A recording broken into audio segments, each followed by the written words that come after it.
त्यानं मजुरी केली, पत्नीला शिकवलं, ती अकाउंटंट झाली आणि त्याला सोडून गेली। पण पत्नीचं म्हणणं आहे की आमचं लग्नच झालेलं नाही।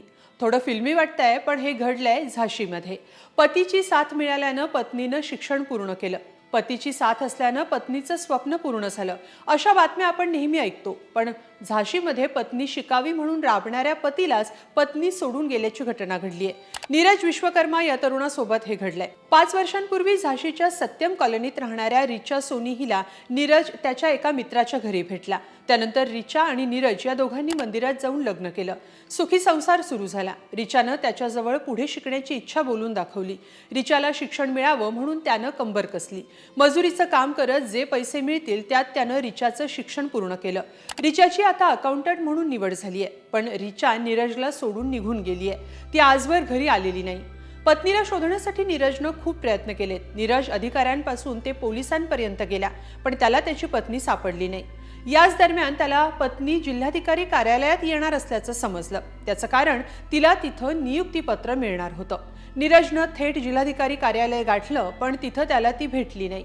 नीरजच्या पदरी निराशा आली, कारण रिचा आपलं नियुक्तीपत्र घेऊन त्याला न भेटताच निघून गेली।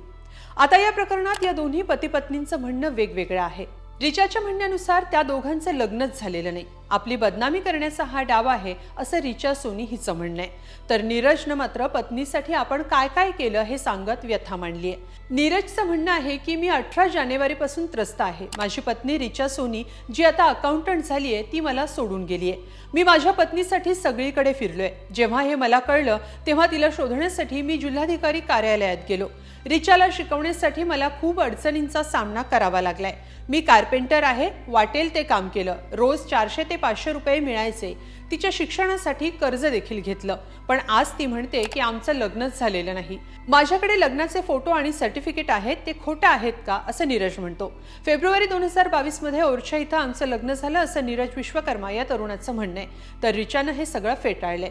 आता खरं काय घडलंय आणि रिचानं पतीला सोडण्याचे नेमकं कारण काय हे सध्या तरी कोडच आहे, पण या घटनेची चर्चा जोरदार सुरू आहे।